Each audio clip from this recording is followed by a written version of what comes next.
Hi there, and welcome to Hello, I'm Listening, the podcast where we dive into the art of listening. That's right. I'm Woifi, and I'm here with my lovely wife, Dani. We created this podcast because we believe that listening is one of the most important skills we can develop as human beings.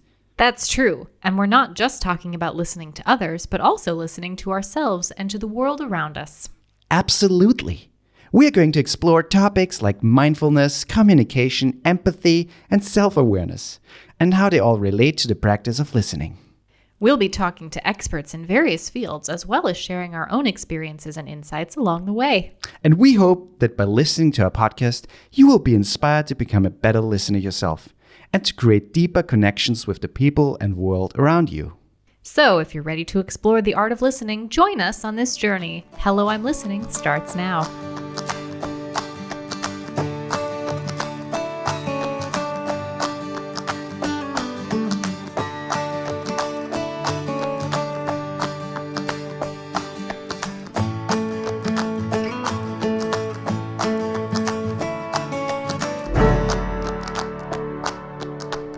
Well, wow.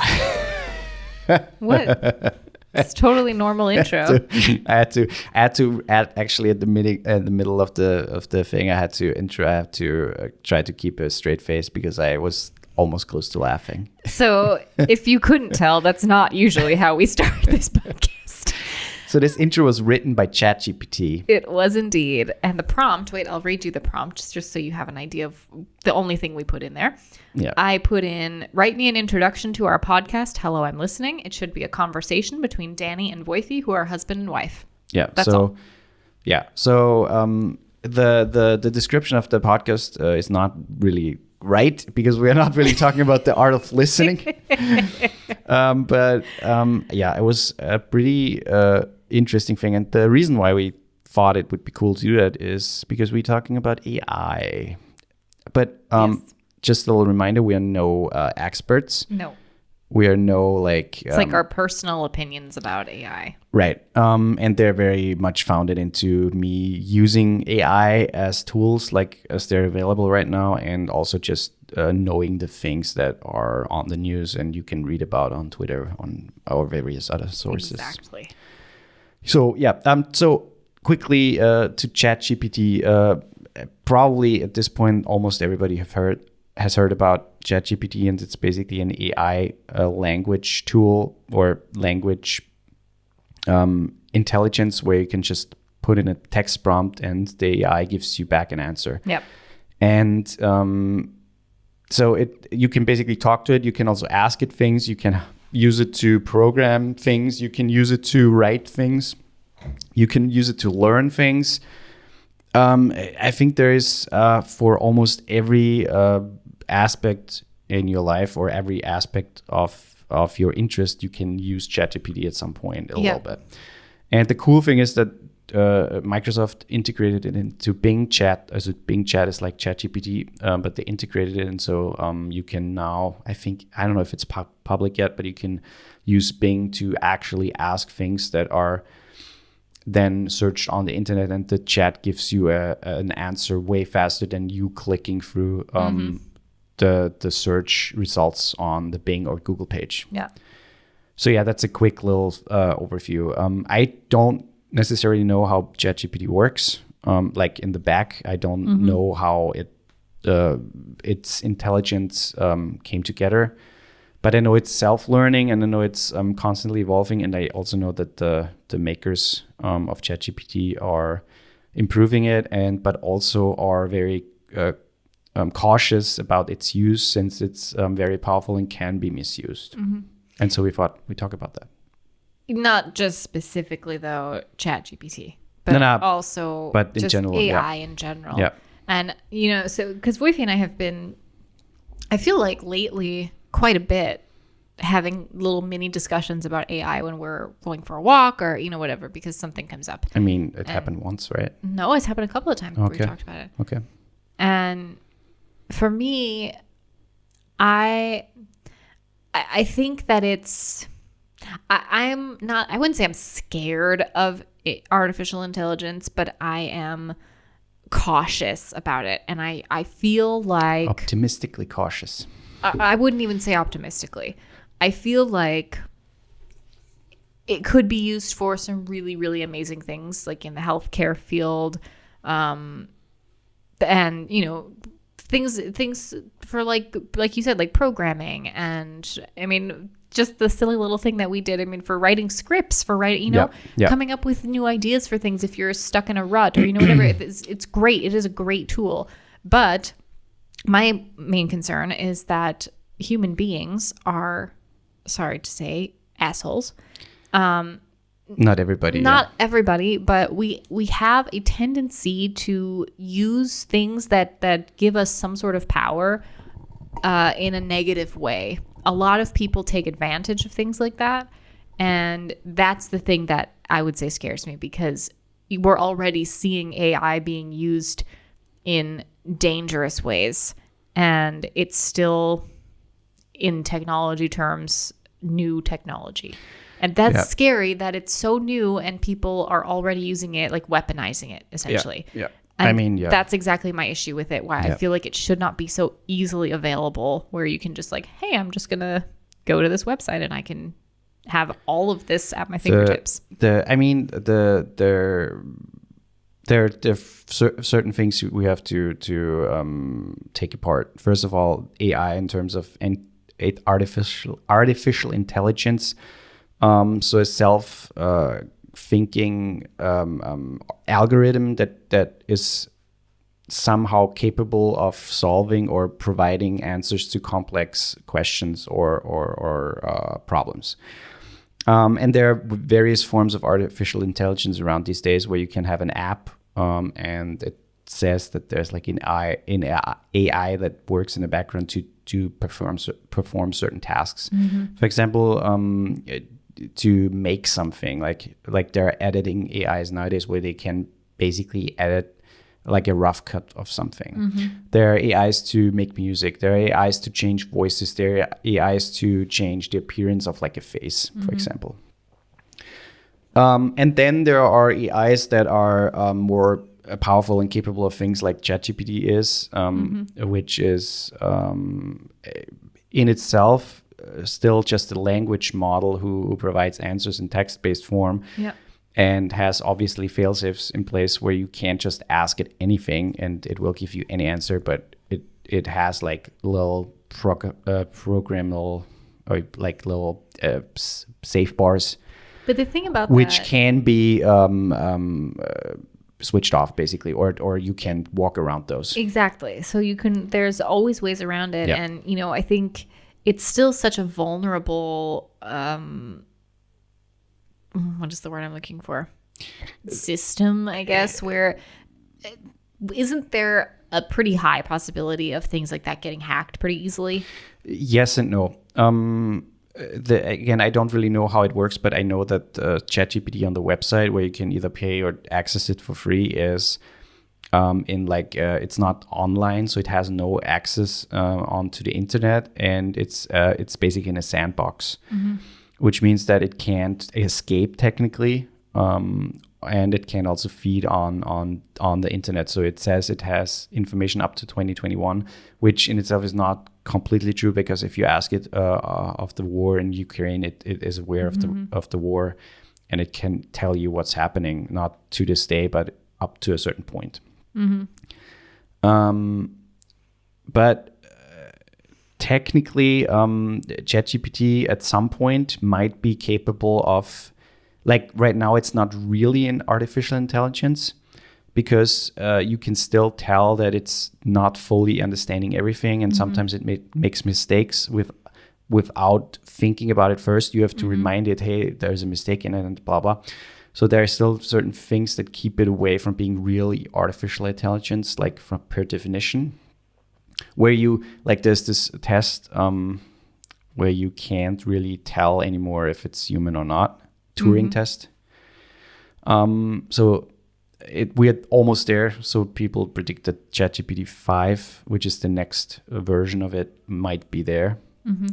And since it already evolved so quickly and it got so much better in like so little time, it could be true. And I think the main reason for that is that people use it, and that's how it learns. So that's how the algorithm learns and makes mistakes and then learns from those mistakes, that's what artificial intelligence does. Basically, you don't have to reprogram some things, but the intelligence knows, okay, I made this mistake, I'm not going to make this mistake again. So that would be the higher form of that, or that exactly leads me to, I mean, we've talked about movies a lot on this podcast, but it leads me to think of movies where artificial intelligence, Terminator, becomes Matrix, way too intelligent and basically creates a mind of its own where it thinks for itself. Yeah. And I feel like that's not so far-fetched. Oh, it's not. It's not that far away, and it will happen sooner than later. But how can there be a failsafe for that? There can't be. Right. Yes and no. The thing is, you can. Obviously, those movies are made to scare and to show something that could happen. Obviously, but they're so realistic. It's not that far-fetched. Like Terminator, I wouldn't say is so realistic. But things like Ex Machina. Sure. Where someone is building a robot somewhere. So they're doing that. Sure. That's a thing. I mean, there are robots. And they're going to eventually be so lifelike that there's no way that they won't be. They're going to eventually be so lifelike. That's where we're heading. Yeah. With AI installed in them. So they will learn. They will, you have conversations with them and they learn from those conversations. I mean, that's happening already. At some point, it's going to get somewhere where they're going to become free thinkers. Yes. It has to. And we talked about it with every technology or technological improvement or achievement. You have to have the politicians or the lawmakers in place to say, okay, this can happen, this is allowed, this can't happen, this is not allowed. But doesn't that also scare you with policymakers? Because sure it does. Because look at the policymakers we have. I mean, I'm only speaking for the U.S. right now, but look at the policymakers there. There's probably a lot of them that would be happy to use that as a weapon. Yes, and also I'm more scared of those people who are in charge of that.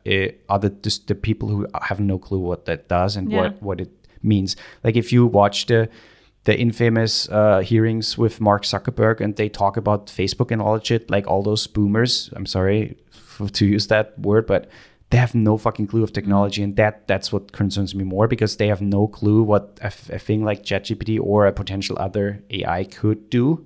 Yeah. Which in itself is problematic, because how would they be able to say, okay, this is the appropriate law for that? Mm-hmm. And the other thing is that it moves so fast. Like if you told me 2 years ago that we would have like something like ChatGPT in 2 years, I would say no, that's not. Like maybe in 10 years or 15, but not in 2 years. And if you think of Siri or Cortana, the Microsoft AI, or the Alexa, that's technically that they sold us as like that's your. They didn't say AI, but that's your personal assistant. They help you with tasks and stuff like that. But let's be honest, that never really happened because they were dumb. You only were able to use certain phrases. I mean, it became better, but still, you were only able to use certain phrases. It didn't learn. It didn't understand you. So the ChatGPT technically is the smart or the evolved thing of that, where you can basically ask it anything and it provides you at least an answer that makes sense to what it asks. So at this point, I think there is no concern towards that. But the main problem is that it evolves pretty fast, and the programmers or the developers also say we have to find laws and restrictions to it, and they can't do that because they're not in charge. They can't say like if, for example, Ford came out with the car. And the first car drove, 30 miles per hour, something like that, yeah? Mm-hmm.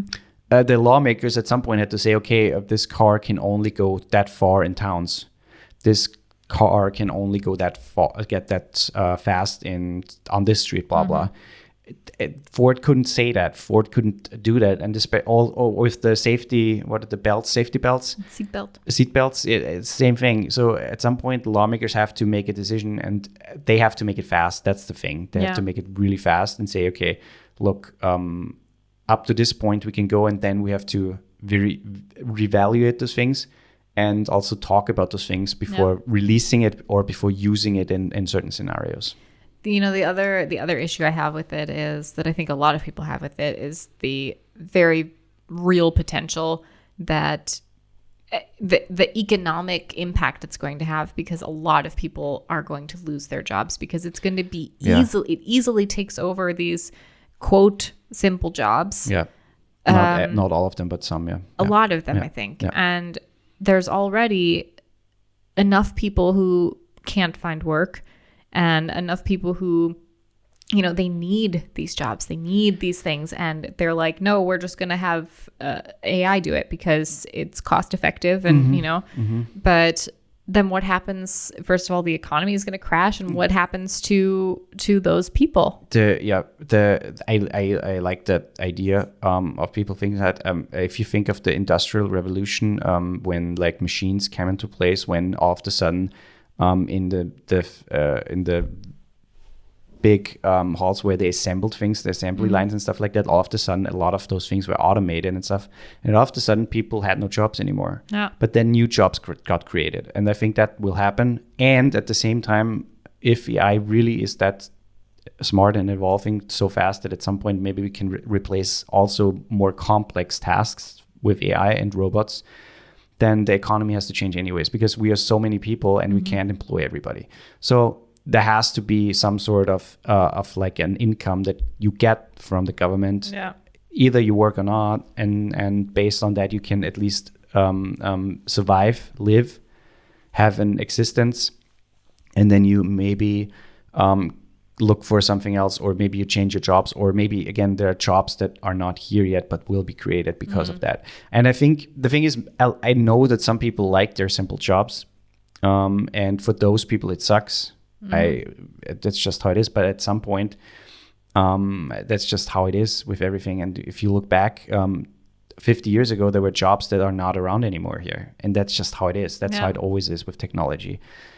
And I think we have to especially see the bigger picture with AI in terms of what it can bring to us. Sure, if we don't look at the negative aspects of it, we just discussed, I think the positive aspects are massive in terms of health screenings, in terms of cancer treatments, early cancer recognition software and stuff like that. That's all AI based. Operations at some point, and that will happen soon, a robot will completely operate on you without any help of a surgeon, because that's also so terrifying. It is terrifying, but at the same time there will still be a person, there will be a fail-safe to stop at any point. But a hand only can be so,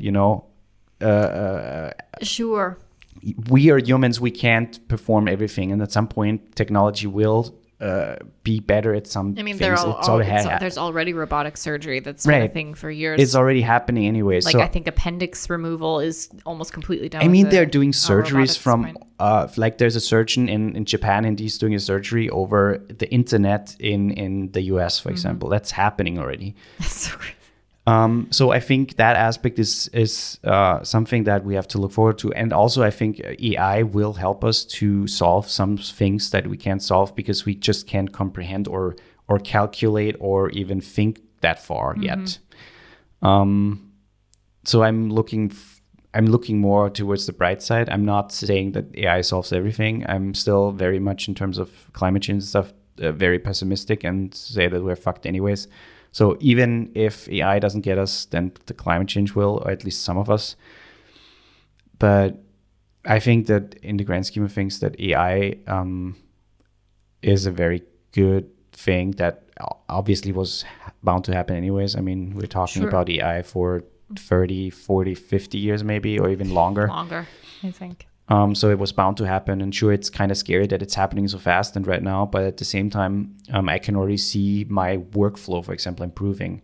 And sure, I'm thinking of, okay, if there's an AI who you just put in a text prompt and you give it the video files and it just edits the video perfectly, then I'm still like, okay, shit, maybe I'm not working in that field anymore at some point. But at the same time, I think it will create, especially in like arts stuff, it will create like a new form of art Yeah. Like even with Midjourney, for example, or image creating or video creating from text-based inputs, where at some point, and it will happen soon, I guess in 2 years, we'll see a full movie just made by an AI. And I think that will be interesting and fun to see, but it will just be a side product next to the things we are used to have. Yeah. I'm sorry, I'm rambling and talking a lot in this episode. That's okay. I again, just for people who have not checked it out yet or thought to use it, try ChatGPT. It's fun. It's very interesting. I read an article 2-3 days ago where therapists used it or tried to use it as therapy, and they said it's very good in terms of asking the right questions and pushing you towards maybe even considering going to a therapist or seeking help without the human factor. That's what they said. The human factor is obviously missing, but it can be very helpful in a lot of ways. And also, like, for example, Midjourney, DALL-E, or other image creating AIs are very fun and can serve a purpose. And I'm already incorporating them in my workflow, and it's a very new and fun way to create things. Yeah. I'm still very skeptical. I do think that there are good uses for it. And I also personally, once in a while, enjoy using it if I don't know, if I'm researching something or if I'm, I don't know, whatever it might be. But it's kind of fun to use in that sense. But I'm still very skeptical about the fact that it learns so quickly. Yeah. No, it is. It is kind of terrifying if you think about it. It is, but so I take back my comment before when I said I'm not really scared of AI, because I totally am. No, but the thing is, I am of the aspects of what it could be and what it could mean, totally. But for example, right now it's like, okay, I have I have two options. I go on Google, search something, and I have to go through 4 or 5, even 6 search results to find the right thing. I go to Bing Chat, which is ChatGPT, and ask it something, and it just gives me the answer right away without me looking through websites, which that in itself. How can you know? That's my question. How can you know that? Because, there's so much quote fake news out there. How do you know that ChatGPT is giving you the actual correct? Yeah. Bing Chat is giving you a source. So Bing Chat is using ChatGPT. Technically does it too. I think there's a hack where you can see the source of the information. But Bing Chat always gives you the source, and you can just click on the link, like the search result, and look on it. But and since it's technically connected to the internet, so it technically should know what's right and wrong.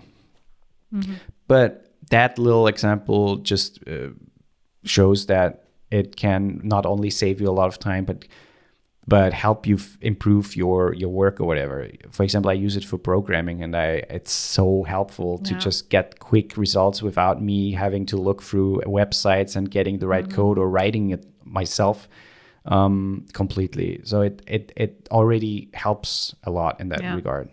Yeah. Let's end it here with a written outro. Well, let's maybe do our spiel first, and then we end with the outro. Right. So if you liked what you hear, you can subscribe to the podcast. You can like the podcast. You can rate the podcast. We appreciate all of those things. Yes. You can basically do that anywhere that you listen to podcasts, but especially on Spotify, Apple Podcasts, Stitcher, probably. Everywhere. Yeah. And you can join our Patreon. You can be part of our Patreon family with Joe. And we would also very much appreciate that. Anything that you can do to help us is great. It helps us to create more content and in terms of supplies and all of the things that we need for the podcast. So yes. Very helpful. And you also get benefits from it as well. Yeah, I think it's a $10 thing where you pay $10 a month and you get a shirt, and you can technically cancel it anytime. So you could scam us and say, I'll subscribe for one time and scam us to get a shirt. Indeed. Don't do that, please.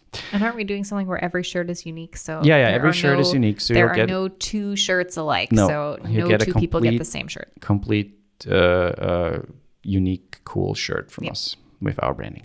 Okay, let's end it. So I'm just going to read. We're going to do another outro, another prompt from ChatGPT as our outro. The prompt that I gave was write me an outro for our podcast. Hello, I'm listening. It should be a silly conversation between Dani and Woifi, a husband and wife duo. Finish with a funny and catchy sign off. So here we go. Well, that's all for today's episode of Hello, I'm Listening. I hope you enjoyed listening as much as we enjoyed recording it. And if you didn't enjoy it, well, we'll just have to listen better next time. Yes, because as we know, listening is a two-way street. And sometimes it's a bumpy road, but that's what makes it interesting. Absolutely. And remember, if you want to become a better listener, just start by putting down your phone and actually paying attention to the person in front of you. And if that doesn't work, just nod and smile and pretend like you're listening. Ha ha ha ha. No, don't do that. But seriously, we hope you'll join us again for our next episode of Hello, I'm Listening. Until then, remember to listen with your heart, your ears, and your funny bone. Ha ha ha. That's right. Thanks for tuning in, and we'll catch you next time on Hello, I'm Listening. Watch out for deer.